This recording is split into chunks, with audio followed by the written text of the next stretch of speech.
2 हफ्तों में टुनटुनी चिड़िया की शादी थी और वो शादी का लहंगा खरीदने शहर की सबसे बड़ी दुकान पर आई थी। क्या भैया, सही दाम लगाओ ना, इतना महंगा लहंगा कौन देता है भैया, जरा थोड़ी तो कम करो। दीदी, ये बिल्कुल सही दाम ही है। चलिए, सिर्फ आपके लिए 100 रुपए और कम कर देता हूँ। 100 रुपए कम करने से क्या होता है? 50,000 का लहंगा है, 2-3 हजार तो कम कीजिए भैया, ऐसा थोड़ी होता है, कर लीजिए ना कम। टुनटुनी चिड़िया मोल भाव करने में माहिर थी। उसने मोल भाव करके 50,000 का लहंगा खरीद ही लिया। शादी एक बार ही होती है, इसलिए शादी का लहंगा भी ऐसा होना चाहिए कि जंगल के सब पक्षी देखते रह जाएं। ऊपर से इस लहंगे में न जाने एक अलग ही आकर्षण है, जो पल भर में हर किसी को अपना दीवाना बना ले। मैं जब इस लहंगे को अपनी शादी पर पहनूंगी तो बड़ा मजा आएगा। टुनटुनी दुकान से बाहर आकर सामने बने ढाबे में जाती है, जहाँ वो बर्गर कोल्ड कॉफी का ऑर्डर देती है। सॉरी मैडम, कोल्ड कॉफी तो खत्म हो चुकी है। अच्छा ठीक है, फिर बर्गर ही ले आओ भैया, मुझे बड़ी जोरों की भूख लगी है।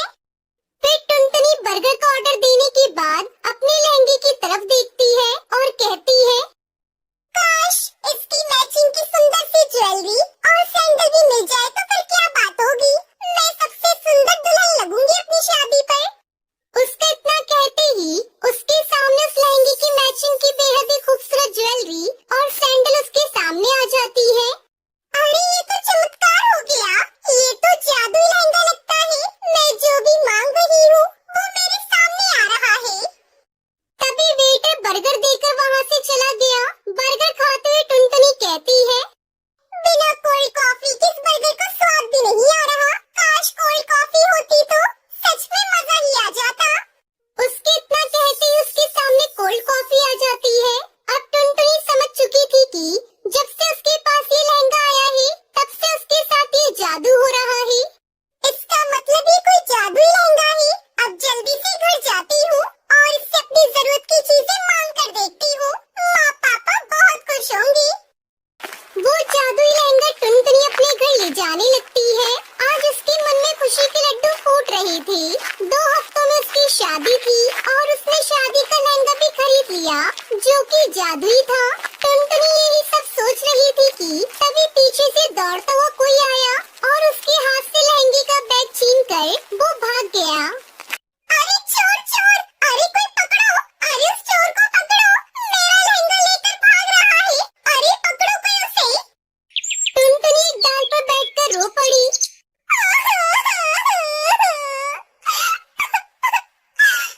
ब्राइडल लहंगा, मेरे 50,000 रुपए का जादुई लहंगा, 2 हफ्तों में मेरी शादी है, अब क्या होगा? मेरी शादी कैसे होगी? मैं क्या पहनूंगी? कालू जी को क्या जवाब दूंगी? टुनटुनी रोते हुए घर चली आई। उसकी माँ टूनी ने सब कुछ सुनकर कहा, चिंता मत कर बेटी, जो होता है अच्छे के लिए होता है। माँ, इसमें क्या अच्छा दिख रहा है? तुम्हें मेरा लहंगा मैं क्या पहनूंगी? कैसे होगी मेरी शादी? मैं तो लुट गई, बर्बाद हो गई। बेटी, भगवान पर भरोसा रख, भगवान जो करते हैं अच्छे के लिए ही करते हैं। शायद उन्होंने तेरे लिए इससे भी अच्छा कुछ लिख रखा हो। इतनी मुश्किल से तो ये शादी पक्की हुई थी। एक ही सपना था कि मैं अपनी शादी में एक अच्छा सा डिजाइनर लहंगा पहनूं। अब कुछ भी नहीं होगा, कुछ भी ठीक नहीं होगा माँ। टुनटुनी चिड़िया रोती रही। बहुत मुश्किल से तो कौवे ने टुनटुनी को पसंद किया था, वो भी दहेज के लालच में। उस कौवे का नाम कालू था और वो बस एक ही चीज चाहता था। उसने टुनटुनी से कहा था, टुनटुनी, तुम्हें तो पता ही है कि तुम एक गरीब चिड़िया हो। मेरे रिश्तेदार इस बात का बतंगड़ बनाने वाले हैं और तुम ऐसा लहंगा पहनना कि सभी की नजर उस लहंगे पर रहे, ना कि तुम्हारी गरीबी पर। लेकिन वो क्या ही कर सकती थी। लहंगे के लिए उसने बहुत मुश्किल से अपने पिता टुन्नू से 50,000 रुपए लिए थे, लेकिन अब लहंगा भी चोरी हो गया था। लेकिन टूनी भगवान को बहुत मानती थी। हे भगवान, मेरी बेटी का लहंगा लौटा दो। लहंगे की वजह से टुनटुनी की जिंदगी खराब हो गई है। आपको तो सब कुछ पता ही है, कुछ करो भगवान, कुछ करो। उधर उस चोर ने वो लहंगा चुरा कर 20,000 रुपए के बदले चोर बाजार में बेच दिया। इधर टुनटुनी हर रोज रोती रही, अब मेरी शादी नहीं होगी, मुझे दूसरा लहंगा चाहिए। बेटी, दूसरा लहंगा खरीदने का पैसा नहीं है मेरे पास। वैसे ही दहेज में इतना सारा पैसा देना पड़ रहा है। पिताजी, प्लीज मुझे 50,000 रुपए दे दो।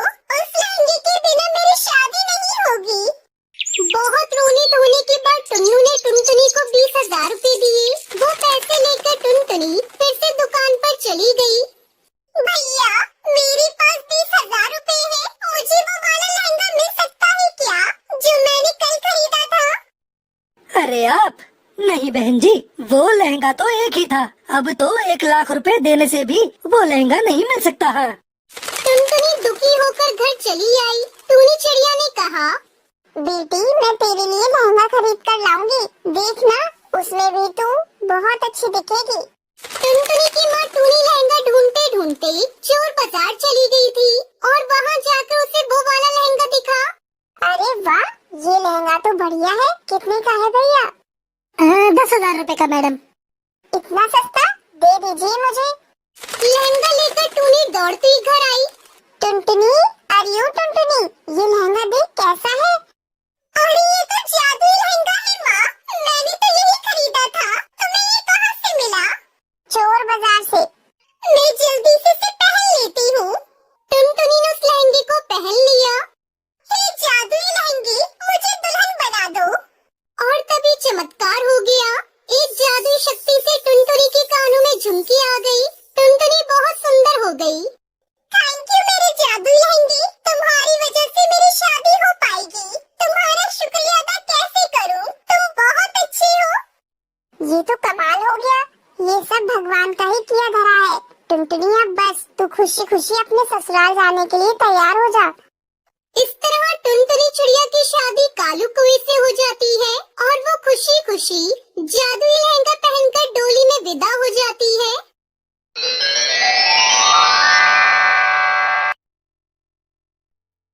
टुनटुनी चिड़िया स्कूल में पढ़ती थी। गरीब होने की वजह से उसकी सहेली उसका बहुत मजाक उड़ाती थी। अरे ओ टुनटुनी, तेरे पास पहनने के लिए ड्रेस नहीं है क्या? रोज रोज तू मार खाती है टीचर से, फिर भी तुझे शर्म नहीं आती? तेरी जैसी स्टूडेंट की वजह से ही हमारी क्लास की बदनामी होती है। हाँ हाँ टुनटुनी, लूसी कबूतरी बिल्कुल ठीक कह रही है। तुम अपनी माँ से कहकर अपना स्कूल ड्रेस क्यों नहीं सिलवा लेती? अगर तुम्हारी माँ के पास पैसे नहीं है तो मेरी पुरानी ड्रेस ले लो। वैसे भी मेरे सारे फटे पुराने कपड़े मेरी मम्मा गरीब पक्षियों को दान कर देती है। सहेलियों की बात सुनकर टुनटुनी रोने लगती है। स्कूल से छुट्टी के बाद घर आकर वो सो जाती है। दोस्तों, कल की वीडियो में आपने इतने कम लाइक क्यों किए? मुझे बहुत बुरा लगता है। दोस्तों, जब मैं आपके कहने पर कहानी बनाती हूँ और आप बहुत कम लाइक करते हो, और जब आप कम लाइक करते हो तो मुझे वीडियो बनाने का बिल्कुल भी मन नहीं करता है। तो प्लीज दोस्तों, अब इस वीडियो पर जाकर लाइक कर दो। टुनटुनी, क्या हुआ बेटा? तूने भोजन भी नहीं किया और सो गई? मैं कुछ भी नहीं खाऊंगी। आप जब तक मेरी ड्रेस नहीं बनाओगी, मैं भोजन नहीं करूंगी। टुनटुनी बेटा, तू तो समझदार है। तुझे पता है मेरे पास इतने पैसे नहीं है कि मैं तेरे लिए नई ड्रेस बनवा सकूं। कुछ दिन रुक जा बेटा, जैसे ही मेरे पास पैसे आएंगे मैं तेरी स्कूल ड्रेस बनवा दूंगी। तो ठीक है मम्मी, तब तक मैं स्कूल नहीं जाऊंगी। बिना ड्रेस के मेरी टीचर मुझे रोज पीटती है और मेरी सहेलियाँ मेरा मजाक उड़ाती है। अब मुझसे सहन नहीं होता मम्मी। टुनटुनी मेरी प्यारी गुड़िया, मैं और मेहनत करूंगी। सब्जी बेचने के साथ साथ मैं पक्षियों के कपड़े भी सिला करूंगी, जिससे ऊपरी आमदनी हो जाएगी। फिर तेरे लिए नई ड्रेस बनवा दूंगी। बस कुछ दिनों की मुझे मोहलत दे दे बेटा, सब ठीक हो जाएगा। अपनी माँ की बातें सुनकर टुनटुनी भोजन कर लेती है। अगले दिन जब वो स्कूल जाती है तो उसे पता चलता है कि स्कूल में फैंसी ड्रेस कंपटीशन होने वाला है। वो घर आकर ये बात अपनी माँ को बताती है। माँ, आपको पता है मेरे स्कूल में फैंसी ड्रेस कंपटीशन होने वाला है। मैं भी इसमें पार्टिसिपेट करना चाहती हूँ। आप मेरे लिए कोई ऐसा ड्रेस बना दो जिसमें पैसे भी खर्च ना हो और वो यूनिक भी हो। पैसे तो खर्च होंगे ना बेटा, और तुझे मैं कितनी बार बताऊं, मेरे पास अभी पैसे नहीं है जो मैं तेरे लिए ड्रेस पर खर्च करूं। तू रहने दे, इस प्रतियोगिता में भाग मत लेना। अरे माँ, मेरे दिमाग में एक आइडिया आया है। क्यों ना आप मेरे लिए फूलों का एक सुंदर सा लहंगा बना दो, बहुत अच्छा लगेगा माँ। ये सुनकर उसकी माँ टूनी चिड़िया से कहती है, अच्छा टुनटुनी, तू हाथ मुंह धोकर भोजन कर ले, मैं तेरे लिए कोशिश करती हूँ फूलों का लहंगा